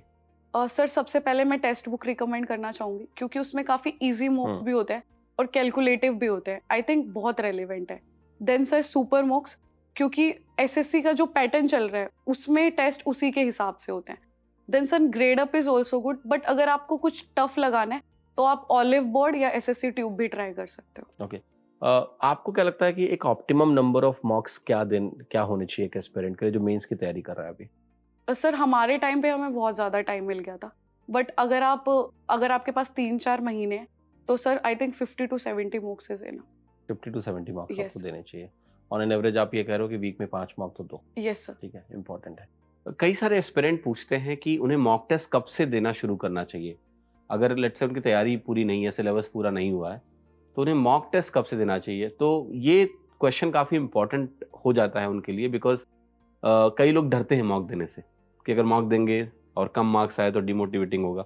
आपके हिसाब से क्या राइट टाइम है मॉक्स देने का? सर सिलेबस जो है वो तो कभी कंप्लीट होता नहीं है, तो from the very first day I think mock test देने स्टार्ट करने चाहिए। लेकिन मैं इसको 2 पार्ट में डिवाइड करूंगा क्वेश्चन को, एक प्रीलिम्स और एक मेंस। आई थिंक जो प्रीलिम्स दे के बच्चा मेंस के लिए जा रहा है, आई थिंक उसका कुछ ना कुछ तो उसने ठीक ठाक कर लिया है, तभी वो प्री क्वालिफाई कर पा रहा है। उसके लिए तो मॉक डे 1 से देना पॉसिबल है। लेकिन जो बच्चा प्रीलिम्स की तैयारी शुरू किया है उसने, वो कब से मॉक देना शुरू करे? सर स्टार्टिंग में वीकली बेस्ड मॉक टेस्ट दे सकते हैं प्री के लिए, और लेकिन मेंस के लिए तो हमें स्टार्टिंग से ही मॉक टेस्ट देने पड़ेंगे रेगुलर बेसिस पे। प्री के 1 या 2 महीना पहले डेली बेसिस पर मॉक टेस्ट, जब आपकी तैयारी अच्छी हो जाए तब स्टार्ट कर सकते हैं। और मेंस के लिए आप बोलो डे 1 से ही दो? यस सर, डे 1 से ही तैयारी स्टार्ट कर दीजिए, क्योंकि आजकल तैयारियां मॉक से ज़्यादा हो रही हैं। सिलेबस तो वही सेम है, आपको सेम फॉर्मूले रिवाइज करने होते हैं, सेम चैप्टर्स करने होते हैं, but mock test regular basis पे देना चाहिए। और मॉक टेस्ट आप मोबाइल से देते थे या लैपटॉप डेस्कटॉप? सर मेरे पास लैपटॉप नहीं था, बट जब मैं लाइब्रेरी जाती थी तो मैं अपनी किसी फ्रेंड का लैपटॉप ले लेती थी, बिकॉज उसमें स्क्रीन बड़ी होती है तो ईजी रहता है। लेकिन जब मैं घर पे तैयारी करती थी मेंस की तो मैं मोबाइल फ़ोन से ही देती थी। मोबाइल से मॉक का यस सर। चैलेंजिंग होता होगा मेरे ख्याल से थोड़ा। यस सर, काफ़ी चैलेंजिंग होता है। कई बार सर पॉज़ हो जाता है अपने आप या फिर किसी का कॉल आ जाता है, तो उसके लिए मैं do not disturb mode use करती थी। कई बार सर हैंग भी हो जाता है फ़ोन, बैटरी का भी इश्यू रहता है। छोटी स्क्रीन पे पढ़ना भी आरसी-वारसी वाली। ये सर स्पेशली मैथ्स के क्वेश्चन जो बड़े होते हैं, कई बार सर स्क्रीन पे पूरा आता भी नहीं है क्वेश्चन, आपको तो राइट स्वाइप करना पड़ता है। तो मॉक टेस्ट मैथ्स मोबाइल से देना थोड़ा मुश्किल होता है। बट सर मेरे पास क्योंकि लैपटॉप। बहुत सारे बच्चे हैं जिनके पास लैपटॉप है ही नहीं है। Yes sir. तो ये एक इंटरेस्टिंग सा क्वेश्चन मेरे दिमाग में भी आया कि मैं पूछूं कि आपने कैसे किस मोड में दिया है। तो जितना पॉसिबल है वो आप मेरे ख्याल से लैपटॉप से देने की कोशिश करो। कुछ मॉक तो एटलीस्ट दो ही लैपटॉप से, तो साइबर कैफे जाके भले ही दो। बाकी अगर नहीं है आपके पास लैपटॉप तो mobile is the only choice, है ना, जिसमें आपको मॉक देना ही सर पड़ेगा। लैपटॉप में कहीं ना कहीं इजी रहता है बिकॉज आपके नंबर ऑफ क्वेश्चंस भी आ जाते हैं। मोबाइल से आपको हर सेक्शन में वापस जाना पड़ता है, देन आपको दोबारा से मुश्किल होता है। सारी तो। और वो रियल एक्सपीरियंस भी नहीं है एग्जाम में, तो Yes, आपको sir. एनीवे कंप्यूटर पे बैठना है। यस सर, तो 5-10 मॉक्स आप दे सकते हो लैपटॉप। कितना सीरियसली आप मॉक टेस्ट को देते थे? मतलब क्या कोई फिक्स टाइमिंग थी आपके मॉक की, या कभी भी रैंडम जब मन किया मॉक दे दिया? सर मेरी फिक्स टाइमिंग थी और मैं मॉक को बिल्कुल ऐसे ही देती थी कि मेरा रियल में एग्जाम हो रहा है।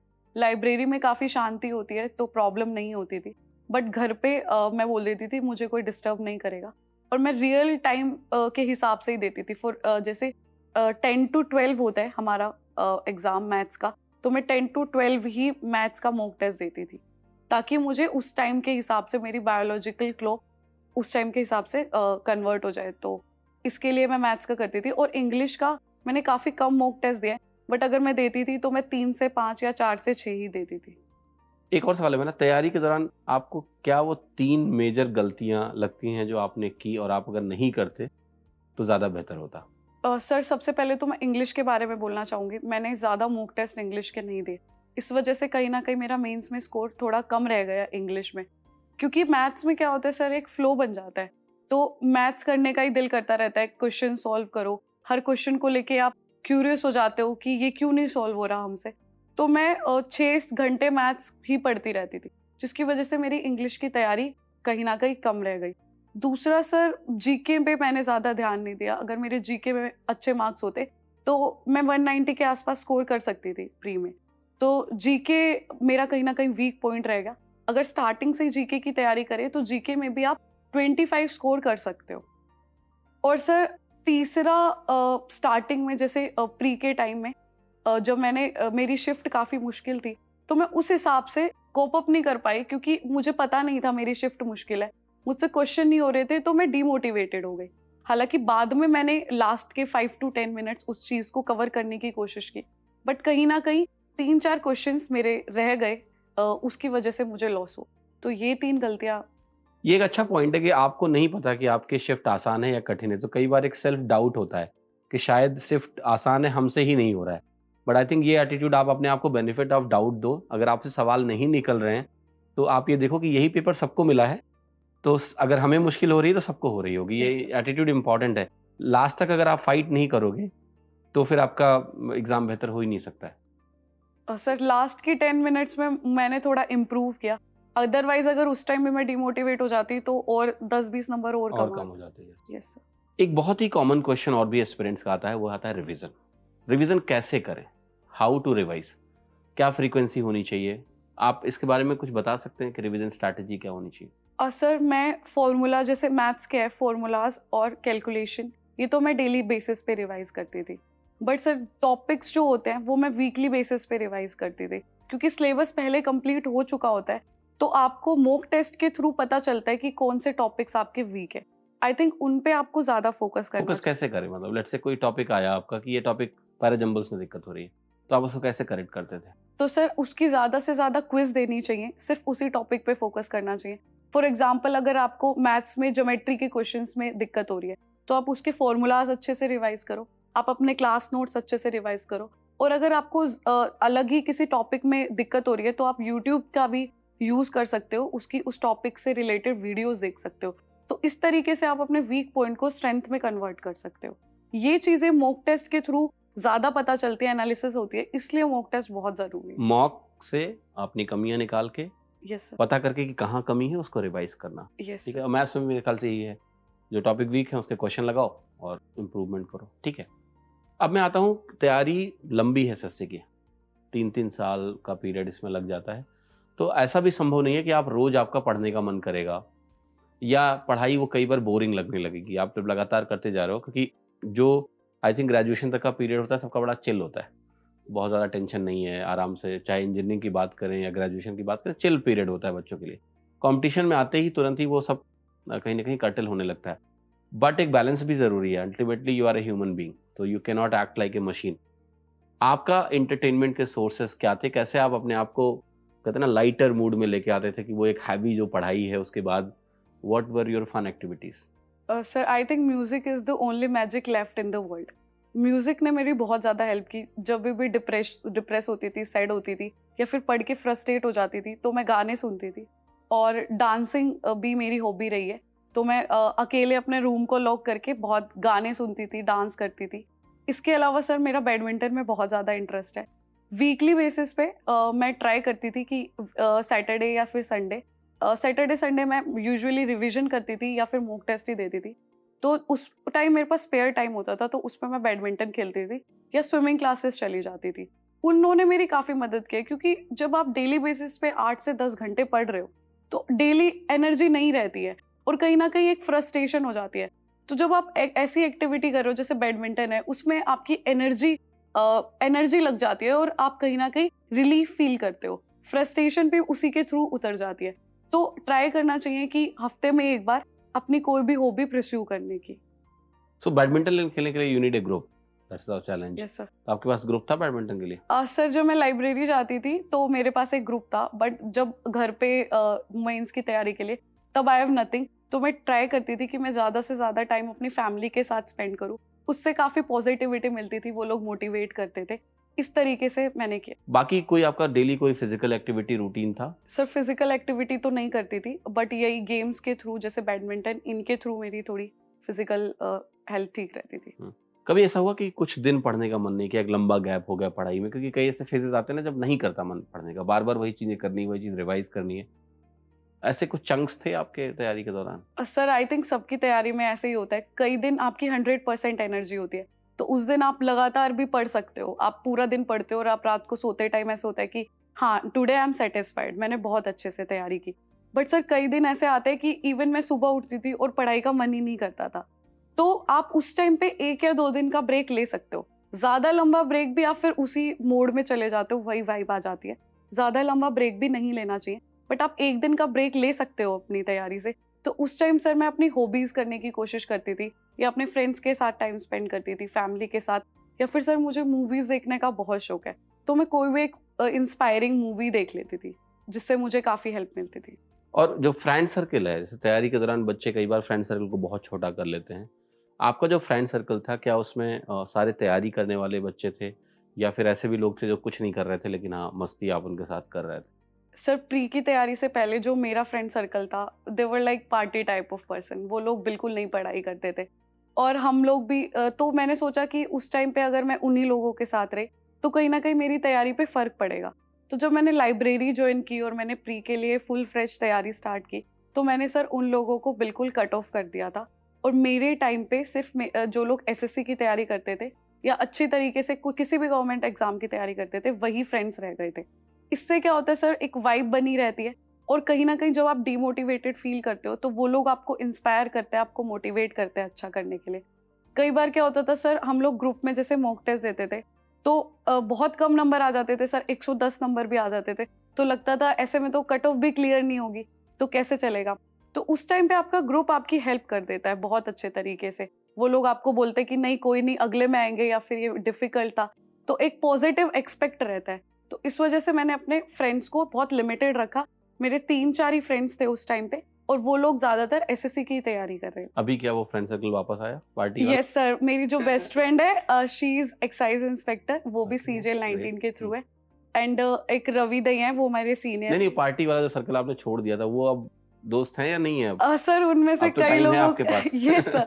सर वापस उस तरीके से नहीं आ पाता, क्योंकि मुझे लगता है जो एसएससी की तैयारी होती है वो कहीं ना कहीं एज अ पर्सन भी आपको चेंज कर बिल्कुल, देती है। नए फ्रेंड्स बन जाते हैं। सर पहले मेरे अंदर बहुत कम पेशेंस थी, पेशेंस लेवल भी कम था, बट एसएससी की तैयारी के बाद कहीं ना कहीं I am a very patient person, और एसएससी आपको एक स्ट्रॉन्गर पर्सन भी बनाती है। पहले मुझे लाइफ में कभी, जब आप लगातार 1-2 साल तैयारी करते हो तो पेशेंस के लेवल के साथ आप एक स्ट्रॉन्ग पर्सन भी बन जाते हो, जैसे मैं बन गई। अब मुझे लगता है अगर लाइफ में कोई फ्यूचर में चैलेंजेस आएंगे तो I can overcome them easily. तो एक बेटर पर्सन बनने में एसएससी आपकी हेल्प करता है। ये एक पॉजिटिव इफेक्ट है एसएससी। अभी आप सोशल मीडिया यूज करते हो? तैयारी में तो आपने बंद कर रखा था। Do you use social media now? Yes sir. कितने घंटे पढ़े जा रहे हो उसमें? सर मैं यूट्यूब और इंस्टाग्राम बहुत ज़्यादा चलाती हूँ अभी, तो अराउंड 2-3 आवर्स मैं 2-3 आवर्स ज़्यादा नहीं है फिर। रिसेंट मुझे लग रहा है आप कम बता रहे हो। ठीक है, but anyway it's a good thing कि आप तैयारी के दौरान अगर कुछ चीज़ें कर्टल भी कर रहे हो, जैसे आप सोशल मीडिया कर्टल कर रहे हो, तो it is for good. Yes sir. तो जस्ट सी कि अगर आप मिनिमल करके चला सकते हो, फाइन है, नहीं तो हटा दो, एंड देन तैयारी एक बार सिलेक्शन हो जाएगा, then okay you can resume. आप फिर से एक्टिव हो जाओ, लोगों की मदद करो, लोग कनेक्ट होंगे आपसे, तो इट्स गुड आइडिया। सर कुछ लोग होते हैं वो बहुत अच्छे होते हैं, वो अपने आप को मैनेज कर लेते हैं सोशल मीडिया के थ्रू।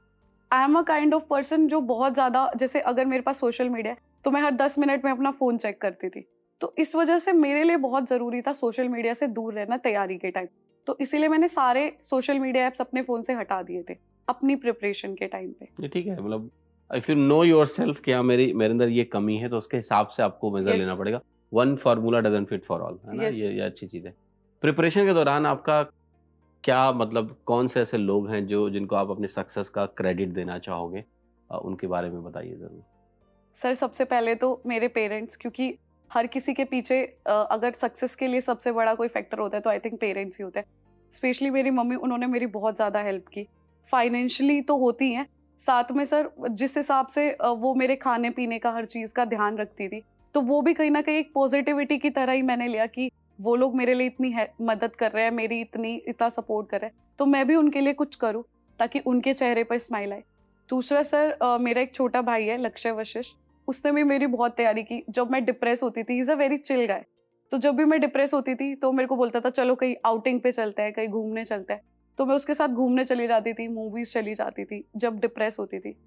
इसके अलावा सर कुछ मेरे सीनियर्स हैं, one is Paramvir Singh Nain, he is all India rank 240 something in SSC CGL 2017। तो अगर प्रिपरेशन के टाइम मेरी कोई दिक्कत आती थी किसी भी तरह की, या जैसे मॉक टेस्ट में स्कोर नहीं बढ़ रहा है, कई बार मैथ्स में मार्क्स नहीं आ रहे हैं, तो मैं उनसे पूछ लेती थी।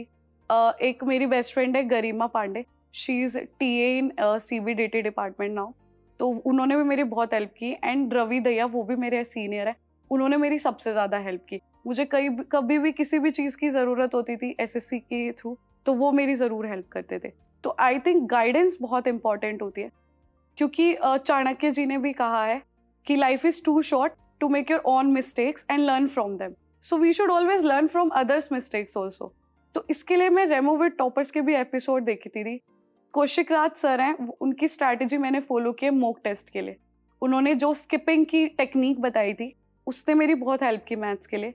और कई बार जब डीमोटिवेटिंग फील होता था, पैशन की कमी लगती थी, तो नवीन यादव सर की भी मैंने वीडियोस फॉलो किए। इंटरव्यू? Yes sir. ओके, नवीन का interview one of the most viewed interview है रेमो विद Yes, टॉपर्स sir. का। सुबह मेरा एक सवाल है आपसे अभी कि एसएससी जैसे एग्जाम्स में participation of girls are very low, और इसके कई कारण हैं। एक तो टाइम ज़्यादा लेता है एग्ज़ाम, लड़कियां अक्सर बैंक की तैयारी करती हैं, बट मुझे अभी भी लगता है कि अगर हम बात करेंगे परसेंटेज ऑफ जॉब्स की, अगर गवर्नमेंट जॉब्स की बात करेंगे, तो वहाँ लड़कियां कम है वर्कफोर्स में, परसेंटेज लड़के ज़्यादा होते हैं। अब मुझे लगता है एक्सेस का प्रॉब्लम नहीं है, ऑनलाइन कंटेंट अवेलेबल है, तो अब वो चैलेंजेस नहीं है कि पेरेंट्स बाहर नहीं भेजना चाहते थे पहले, वो अब चैलेंज नहीं है, अब तो घर पे पढ़ा सकते हैं। अब कहीं सोच में थोड़ा फ़र्क है, और थोड़ा लड़कियों को भी मुझे लगता है आगे आने की ज़रूरत है कि अब पॉसिबल है, अब तो ऑनलाइन पढ़ के बहुत कुछ कर सकते हैं हम। तो आप लोग उनके लिए रोल मॉडल हो, मुझे लगता है ना, कि आपने वो चीज़ करी है जो शायद उनको भी करना चाहिए, कोशिश करना चाहिए। अगर आगे आएंगे, एग्ज़ाम देंगे, तो सिलेक्शन भी होगा। तो आपका क्या मैसेज है उन गर्ल्स के लिए जो आपको देख रही होंगी और वो शायद बड़ा सपना देख रही होंगी, या नहीं देख रही होंगी तो भी आप उनसे क्या कहना चाहोगे कि वो बड़े सपने कैसे देखें, और क्या चैलेंजेस आपको नज़र आते हैं कि एक गर्ल जो एस्पिरेंट है उसको किस तरह के चैलेंजेस का सामना करना पड़ता है? सर अगर आप पॉपुलेशन की बात करेंगे या सेक्स रेशो की, तो अब ज़्यादा डिफरेंस नहीं रह गया। बट जब हम जैसे एसएससी जैसे एग्ज़ाम्स की बात करते हैं, तो लड़के लड़कियों का रेशो कहीं ना कहीं 80-20 रहता है। तो सर इसकी सबसे बड़ी वजह मेरे हिसाब से पेरेंटिंग लेवल से ही स्टार्ट हो जाती है। कहीं ना कहीं लड़कियों को उतना एक्सपोजर नहीं मिलता, इक्वल अपॉर्चुनिटीज नहीं मिलती। बहुत सारे लोग, अगर सर जैसे मैं दिल्ली रहती हूँ, बट जब मैं गांव साइड जाती हूँ, यूपी बिहार आप साइड जाओगे, तो वहाँ के लोग अभी भी गर्ल एजुकेशन को इतना सपोर्ट ही नहीं करते हैं। और जो लोग सर गर्ल एजुकेशन सपोर्ट भी कर रहे हैं, वो लोग भी कहीं ना कहीं एक ईजी जॉब प्रेफर करते हैं लड़कियों के लिए, बिकॉज हर लड़कियों से एक्सपेक्ट किया जाता है कि वो जॉब भी करें और उसके साथ अपनी फैमिली भी संभाल लें। तो मेरी साइड के लोग तो स्पेशली टीचिंग जॉब को ज़्यादा प्रेफर करते हैं, बिकॉज उसमें लड़की घर 2 बजे आ सकती है एंड देन वो हाउस होल्ड के काम या फिर कहीं ना कहीं अपने बच्चों को संभाल लेगी आगे। इस तरीके की सोच है। ऑफिसर लेवल पे अभी लड़कियां इतनी नहीं आगे बढ़ पाई हैं। सर एक कोट है, give girl the right shoes and she will conquer the world. मैं इसी में बिलीव करती हूँ कि अगर लड़कियों को इक्वल अपॉर्चुनिटीज दी जाए, उतना एक्सपोजर दिया जाए, सोसाइटी में उतनी अवेयरनेस हो, और पेरेंटिंग लेवल पे ये जो डिफरेंशिएशन चल रहा है ये खत्म हो जाए, तो लड़कियों का पार्टिसिपेशन आई थिंक इक्वल नहीं ज़्यादा हो जाएगा हर जॉब के लिए। अच्छा मैसेज है आपका, और कहीं ना कहीं बहुत ज़रूरी है फैमिली का सपोर्ट मिलना। तो ये ज़्यादा इम्पोर्टेंट है कि ये मैसेज पेरेंट्स सुने, यस है ना, कि एक बहुत बड़ी चीज़ होती है कि अगर वो सपोर्ट करेंगे, अपॉर्चुनिटी बराबर देंगे, तो आज की डेट में बहुत सारा अचीवमेंट इस फील्ड में ज़रूर अचीव हो सकता है। एक और जो आखिरी सवाल है मेरा आपसे, वो ये है कि आप क्या संदेश देना चाहोगे एसएससी सीजीएल के एस्पिरेंट्स को जो ऑफिसर्स बनने का सपना देख रहे हैं? उन्हें किस तरह से तैयारी करनी चाहिए, किस तरह का एटीट्यूड रखना चाहिए ताकि वो एग्ज़ाम में अच्छा करें? Sir I think SSC is all about patience. आपको पेशेंट रहना पड़ेगा एसएससी की तैयारी करनी है। आपकी लाइफ के 2-3 साल तो एसएससी लेगा ही, तो आपको 1-1.5 साल पढ़ाई करनी है अच्छे से, उसके बाद रिजल्ट का वेट करना है। उसके साथ साथ आप कुछ और भी काम कर सकते हो, आप अपना प्रोफेशनल लाइफ में कुछ देख सकते हो, कोई ट्रेनिंग कर सकते हो। सेकंड मैं बोलना चाहूंगी दैट नेवर गिव अप मत करो। कई बार आपके मॉक टेस्ट में बहुत कम मार्क्स आएंगे, कई बार ज़्यादा आएंगे, कई बार मैथ्स में बिल्कुल मार्क्स नहीं आएंगे, तो उस टाइम पे गिव अप नहीं करना है, तैयारी करते रहना है। Always believe in your self. अगर वो लोग कर सकते हैं तो आप भी कर सकते हो। Thank you. सर मैं एक बात और बोलना चाहूँगी, जब हम लोग रेमोविट टॉपर्स की वीडियो देखते थे प्रिपरेशन के टाइम पे, तो कहीं ना कहीं हमारा भी एक ड्रीम होता था कि हम रेमोविट टॉपर्स पर जाएं क्रैक करने के बाद। So sir thank you so much for inviting me. तो शिवी, आपका बहुत बहुत धन्यवाद इस शो में आने के लिए। ये शो टॉपर्स का ही शो है, और आप लोगों के आने से जो आपकी स्टोरीज हैं, उसको मुझे लगता है मेरा ये प्रिविलेज है कि मैं उस स्टोरी को बाहर लाने का एक माध्यम हूँ। और मुझे पूरी उम्मीद है कि जैसे आप इस शो से इंस्पायर हुए और आज यहाँ अगर बैठे हो, ऐसे ही बहुत सारे ऐसे एस्पिरेंट हैं जो आपकी कहानी को जानकर बहुत ज़्यादा इंस्पायर होंगे, उससे सीखेंगे, अपनी स्ट्रैटेजी बनाएंगे, उस पर काम करेंगे, और वो भी गवर्नमेंट ऑफिसर बनेंगे, और वो भी शो में एक दिन आकर बैठकर यही बात बोलेंगे। तो इसका फॉर्मेट ही ऐसा है कि आपकी कहानी, टॉपर्स की कहानी ज़्यादा लोगों तक जाए, सच जाए, उन्हें सारी चीज़ें पता चलें कि कैसे एक बड़े एग्ज़ाम को निकाला जाता है, क्या उसके लिए एटीट्यूड चाहिए, क्या उसके लिए एप्टीट्यूड चाहिए। और मैं फिर से कहता हूँ कि आपने बहुत अच्छे से इस इंटरव्यू में क्वेश्चंस का जवाब दिया है। आपका इस शो में आने के लिए बहुत बहुत धन्यवाद। Thank you. Thank you sir.